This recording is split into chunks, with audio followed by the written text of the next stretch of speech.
Good evening बच्चों। आज हम लोग इस लेक्चर में क्लास 10th का मैथ एनसीईआरटी का एक्सरसाइज 3.7 का जो प्रॉब्लम है उसको सॉल्व करेंगे। ठीक है, तो वीडियो में आप बने रहिए, कहीं मत जाइए, पूरा वीडियो देखिए आप ना, और पूरी तरह से आएगा, उम्मीद करते हैं आएगा बढ़िया समझ में। अगर फिर भी अगर आपको नहीं आता समझ में तो आप कमेंट कीजिएगा, ठीक है बाबू। चलिए ठीक है, क्लास स्टार्ट करते हैं। चलिए देखो तो बाबू, पहला क्वेश्चन, दो मित्रों अनी और बीजू की आयु में 3 वर्ष का अंतर है। अनी के पिता धर्म की आयु अनी की आयु की दोगुनी और बीजू की आयु अपनी बहन कैथी की आयु की दोगुनी है। कैथी और धर्म की आयु का अंतर 30 वर्ष है। तो पूछ रहा है बाबू अनी और बीजू की आयु क्या होगा। ठीक ना, यही ना पूछ रहा है बाबू। चलिए देखते हैं सॉल्यूशन। दो मित्र अनी और बीजू, अनी के लिए बाबू ए रिप्रेजेंट करेंगे और बीजू के लिए बी। ठीक ना बाबू, तो मान लो अनी का आयु x वर्ष है और बीजू की आयु y वर्ष है। ठीक ना बाबू, देख लो, अनी का आयु मान लेते x वर्ष, बीजू की आयु मान लेते हैं बाबू y वर्ष। ठीक है, चलिए देखते हैं बाबू। केस 1 में देखते हैं बाबू, कह रहा है अनी और बीजू के आयु में 3 वर्ष का अंतर है, यानी अनी की आयु माइनस बीजू की आयु बराबर 3 वर्ष। देन अनी की आयु x, बीजू की आयु y बराबर 3। चलो ये हो गया बच्चे इक्वेशन, इसको 1 कर दो। चलिए फिर देखते हैं,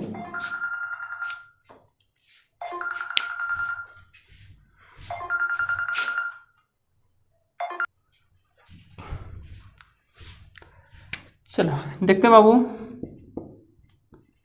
नाउ देखो, अनी के पिता धर्म की आयु, धर्म की आयु दैट इज धर्म को हम मानते हैं बच्चे d, धर्म की आयु अनी की आयु की दोगुनी है, यानी धर्म d फॉर धर्म हो गया बाबू। धर्म की जो आयु है ना अनी की आयु के दोगुना है ना बाबू। धर्म की आयु अनी की आयु का दोगुना है। अब धर्म की आयु अनी की आयु देख लो बाबू, अनी की आयु x माने हैं, तो अनी की आयु के बदले में x कर दो into 2, then d equal to हो जाएगा बाबू 2x। ठीक है बाबू, चलो ये निकल कर आ गया बाबू धर्म की आयु। नाउ अगेन पुनः फिर से देखते हैं बच्चे, फिर से देखो बाबू, कह रहा है चलो दुगुनी है, यहाँ तक हो गया था। चलो और बीजू की आयु देखो बाबू, बीजू की आयु अपनी बहन कैथी की आयु की दुगुनी है, यानी कह रहे बच्चे बीजू की जो आयु है ना, आयु अपनी बहन कैथी के फॉर कैथी की आयु का दोगुना है। ठीक ना बाबू, फिर यहाँ आगे बढ़ते हैं। बीजू की आयु अपनी बहन कैथी की आयु का दोगुना है। बीजू की आयु कितना दिए हैं बच्चे y ना, तो बीजू के बदले में बीजू की आयु कितना बाबू y ले लिए और k इंटू 2 कर दिए। देन k बराबर 2 भेज दोगे इधर तो y बटा 2 हो जाएगा। देखो इस तरह से धर्म की आयु 2x निकल गया बाबू और कैथी की आयु निकल कर आ गया बाबू y बटा 2 आ गया। ठीक ना बाबू, अब चलते हैं केस 2 में। यहाँ लिख देते हैं बच्चे केस 2। अब केस 2 में कह रहा है बच्चे कैथी की आयु की दोगुनी थी, चलो यहाँ तक हो गया है।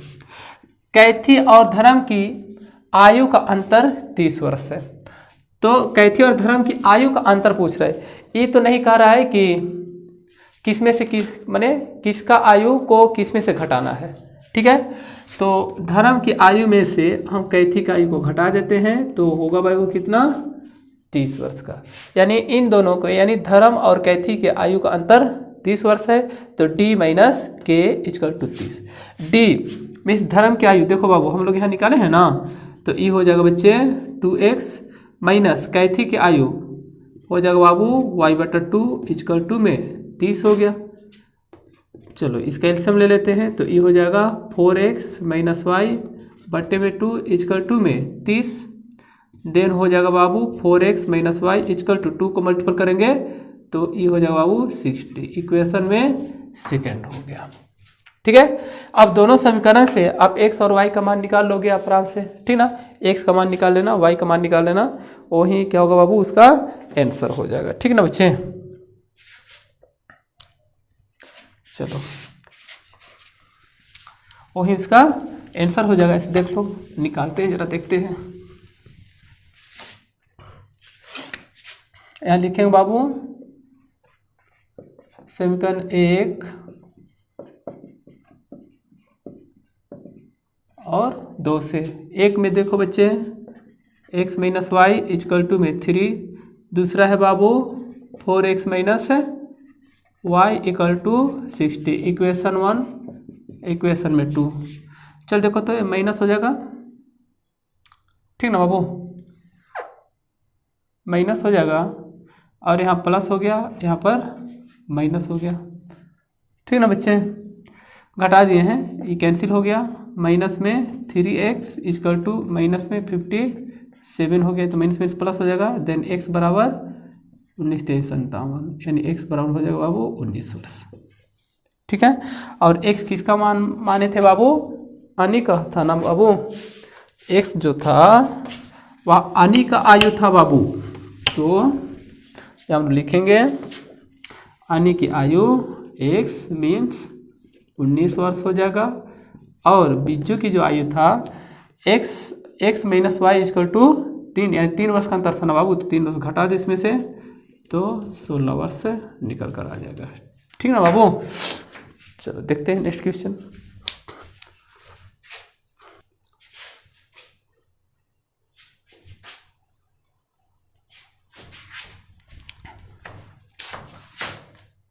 देखो बाबू दूसरा क्वेश्चन।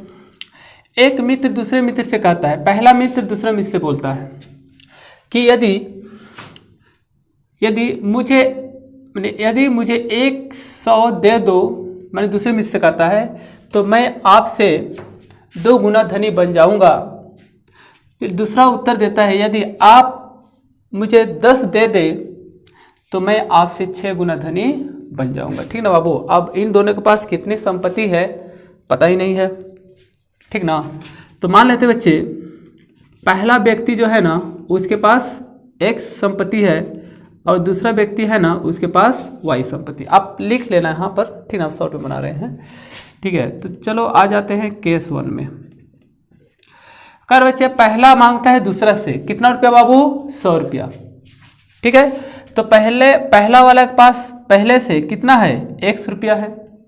100 रुपया दूसरा से मांगता है, तो 100 रुपया इसमें जुड़ न जाएगा बाबू, है ना। पहला जो भी इसके पास संपत्ति है 100 रुपया उससे मांग रहा है दूसरे व्यक्ति से, तो 100 रुपया अगर वो देता है तो इसके साथ जुड़ जाएगा, ठीक ना। लेकिन दूसरा वाला जो है जितना, जैसे दूसरा वाला को y रुपया है ना बाबू, मान लो कि y संपत्ति है, तो y में से 100 रुपया निकाल कर न देगा बाबू, तो यहाँ माइनस हो गया। लेकिन अब कह रहा है कि पहला वाला बोल रहा है अगर ऐसा करते हो तो मेरी जो संपत्ति होगी ना आपसे 2 गुना हो जाएगा। आए बहुत समझ में, यानी पहला वाला मांगता है दूसरा वाला से 100 रुपया, तो दूसरा वाला जब इसको 100 रुपया देगा तो पहले से इसके पास जितना संपत्ति है उसमें जुड़ जाएगा 100 रुपया। लेकिन दूसरा वाला जो है 100 रुपया देगा उसमें माइनस ना होगा बाबू, क्योंकि अब दूसरा वाले के पास जो संपत्ति है उसी में से वह निकाल करके देगा। लेकिन अब कह रहा है अगर ऐसा होता है तो पहला वाला बोलता है मैं आपसे 2 गुना हो जाऊंगा। देखते हैं, चलो इसका कैलकुलेशन करो। 100 हो गया इक्वल टू में 2y माइनस में 200 हो गया, इसको इधर लेकर आ जाओ, तो x माइनस में 2y इक्वल टू, इसको इधर लेकर आ जाओ तो माइनस में 300 हो जाएगा। इक्वेशन 1 हो गया। चलो केस 2। अब कहता है यदि आप मुझे 10 दे दो, अब दूसरा वाला बोलता है दूसरा वाला क्या बच्चे, वाई रुपया है उसके पास संपत्ति। अब वाई संपत्ति है, अब पहला वाले से मांगता है 10 रुपया। मान लो कि पहला रुपया 10 रुपये इसको दे दिया तो वाई प्लस 10 रुपया हो गया, ठीक है। लेकिन पहले वाला जब इसको 10 रुपये दिया है तो अपना संपत्ति में से ही निकाल के दिया है तो इसमें घट जाएगा। लेकिन दूसरा वाला बोलता है कि अगर ऐसा करते हो तो मेरे पास जो संपत्ति होगा, ठीक ना बाबू, आपके संपत्ति से कितना होगा बाबू, 6 गुना हो जाएगा, मतलब 6 से गुना कर दो इसको, तो y plus 10 equal to 6x minus में 60 हो जाएगा। चलो इस सारा को उधर लेके चल जाओ, ठीक ना। 6x तो पहले से प्लस में है और y आ गया इधर ना, ठीक ना, तो माइनस हो गया, y हो गया, और ठीक ना बाबू, और इसको इधर लेके आ जाओ तो 10 पहले से प्लस था, 60 आ गया, 6x minus y equal to ये हो जाएगा बाबू 70 हो गया, इक्वेशन 2। अब समीकरण 1 और 2 से x और y का मान निकाल लीजिए आप, और वही इसका संपत्ति हो जाएगी, यानी पहला वाला का भी और दूसरा वाला भी, ठीक है बाबू। देखते हैं नेक्स्ट क्वेश्चन।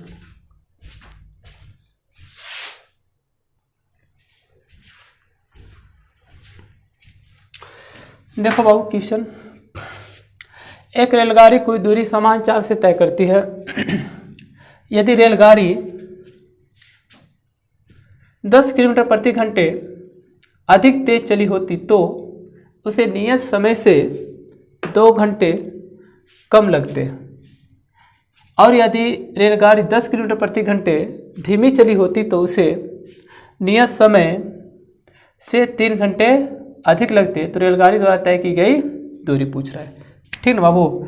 मान लो कि ये दूरी हो गया, ए और बी दूरी हो गया, ठीक ना। पहले तो मान लेते हैं, यहाँ पर मान लेते हैं रेलगाड़ी की चाल x किलोमीटर प्रति घंटा है, और दूरी मान लेते हैं y किलोमीटर। मान लो बाबू ये दूरी मान लिया y किलोमीटर, ठीक ना, केस 1 में। बाबू दूरी कितना है बच्चे, y किलोमीटर, और ठीक ना बाबू, और चाल है बच्चे x किलोमीटर प्रति घंटे की चाल से, ठीक है। अब बच्चे ध्यान देना यहाँ पर y किलोमीटर। अब यदि ट्रेन x किलोमीटर प्रति घंटे की चाल से चलती है तो y किलोमीटर की दूरी को तय करने में उसे कितना समय लगेगा, ठीक है। तो t1 कर देते हैं, टाइम बराबर नीचे लिखते हैं समय, ऐसे लिख देते हैं, समय में t1 कर देते हैं। समय कितना लगता, यदि y किलोमीटर की दूरी को रेलगाड़ी x किलोमीटर प्रति घंटे की चाल से चलती है तो इतना दूरी को तय करने में लगा समय बराबर दूरी बटा चाल होता है। दूरी होगा बाबू y किलोमीटर और चाल है बच्चे x किलोमीटर प्रति घंटा, किलोमीटर कैंसिल हो जाएगा, बचे क्या बाबू, घंटा बचेगा, यानी y बटा x घंटा, यानी t1 का समय निकल गया। ई हो गया बच्चे सामान्य टाइम हो गया, अरे उस समय, यानी यदि ट्रेन x किलोमीटर प्रति घंटे की चाल से चलती है तो y किलोमीटर की दूरी को तय करने में उसे y बटा x घंटे की समय लगेगा। समझ में बाबू।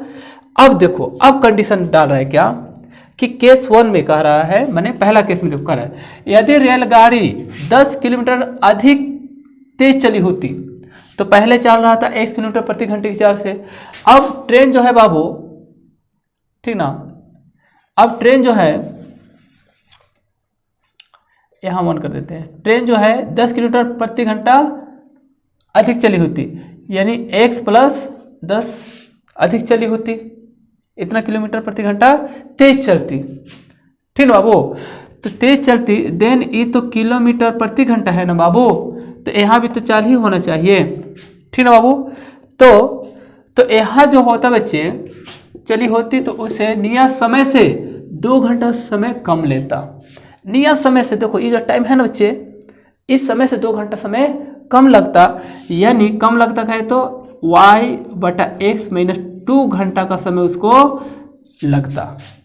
लेकिन ये टाइम ना है बाबू, लेकिन हमें तो चाहिए क्या चीज़, यहाँ चाल है तो यहाँ भी चाल चाहिए, और चाल बराबर दूरी बटा समय होता है। दूरी कितना है बाबू, y है, देन y बटा समय देख लो आ जाएगा बच्चे y/x माइनस 2, ये केस 1 हो जाएगा, क्योंकि यहाँ भी हो जाएगा बच्चे किलोमीटर प्रति घंटा। नीचे समय हो गया, ऊपर दूरी हो गया, तो दूरी को जब भी आप टाइम से डिवाइड करोगे बाबू तो वहाँ तो चाल ही मिलेगा ना बच्चे, ठीक ना। और यहाँ देखो x प्लस 10 किलोमीटर प्रति घंटा, देखो ये भी ठीक ना चाल हो गया और ये भी चाल हो गया, ठीक ना। चूंकि 2 घंटा समय कम लगता है इसलिए 2 घंटा कम टाइम निकाल करके बच्चे दूरी को क्या किए बच्चे, भाग कर दें, इसी दूरी को ना, ये निकल गया, ठीक ना। चलिए अब इसको इरेज करते हैं। चलिए देखिए यहाँ से कैलकुलेशन करते हैं इसको, यानी ये हो जाएगा बाबू x प्लस 10 इक्वल टू में, और देखो तो इसको हम लिख सकते हैं x को भेज दिए ऊपर, यानी y माइनस 2x हो जाएगा, बटे में 1 कर दिए, ठीक बाबू। क्रॉस कर दो इसको, x plus 10 into y minus 2x equal to XY बचेगा ना बाबू। इसको इससे गुना कर दिए और 1 को इससे गुना कर दिए, x को गुना करो तो ये हो जाएगा XY, इसको गुना करो तो माइनस 2x², ठीक है बाबू। और हाँ चलो ठीक है, और इसको गुना करो तो माइनस 10y हो जाएगा, इसको इससे गुना करो तो माइनस 20x हो जाएगा, यानी XY हो जाएगा, XY से XY कैंसिल हो गया, ठीक ना बाबू। फाइनली बचा बाबू हम लोग पास माइनस 2x² माइनस में 10y माइनस में 20x इक्वल टू में 0 बच गया, ठीक ना बाबू।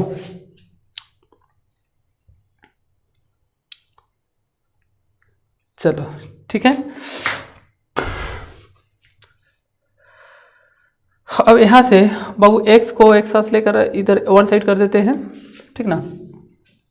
यहाँ माइनस 2x² माइनस में 20x और माइनस में 10y इक्वल टू में 0, तो यहाँ ना ठीक ना माइनस कर देते हैं और माइनस 2 कॉमन ले लेते हैं, तो x² माइनस 10x माइनस में 10y इक्वल टू में 0, ठीक है। 2 से 2 को भेज देती इधर, माइनस कॉमन लिया तो यहाँ पर प्लस हो जाएगा, यानी यहाँ बचेगा x² प्लस में 10x, ठीक है बाबू, और माइनस हो जाएगा बच्चे 5y इक्वल टू 0। इक्वेशन इसको 1 कर दो, तो इरेज करते पहले इसको।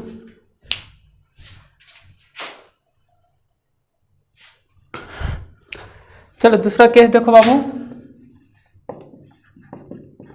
अब क्वेश्चन कहाँ रहा था यहाँ पर, अगर 10 किलोमीटर प्रति घंटे ट्रेन जो था धीमी चलती तो उसे 3 घंटा समय अधिक लगता, ठीक ना बाबू।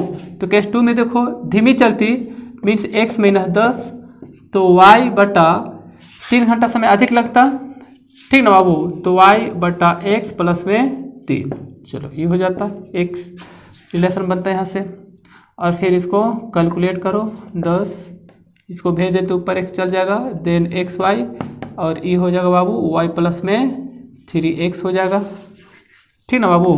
बटे में 1 कर दो, क्रॉस कर देते हैं, यहाँ x को इससे गुना करेंगे तो xy, x को 3 से गुना करेंगे तो 3x², ठीक ना बाबू। और ये हो गया, माइनस में 10 को गुना करेंगे तो 10y और इसको इससे गुना करेंगे तो माइनस में 30x और 1 से इसको गुना करेंगे तो xy। अब xy कैंसिल हो जाएगा, बचेगा 3x² 10y माइनस में 30x इक्वल टू 0 हो जाएगा, ठीक है। अब तो कॉमन है नहीं जाने वाला, चलो अब समीकरण देखो, 1 यहाँ पर है और 2 यहाँ पर है, दोनों को जोड़ देते हैं, ठीक ना बाबू। यहाँ लिखते हैं समीकरण 1 और 2 को जोड़ने पर, है ना बाबू, जोड़ देते हैं। देखो x square plus 10x minus में 5y इक्वल टू 0, ठीक ना बाबू। यहाँ अच्छा, इससे पहले वाला समीकरण कितना था बच्चे, यहाँ था 2x स्क्वायर प्लस में 20x माइनस में 10y इक्वल टू 0। चलो इसको लिखते हैं, ठीक ना, इसलिए लिखने के लिए बोल रहे हैं बाबू। देखो यहाँ माइनस 10x है और यहाँ माइनस 10x है, तो जोड़े तो कट जाएगा, ठीक ना बाबू, इसलिए उसको बोल रहे हैं, ठीक है। चलो देखते हैं।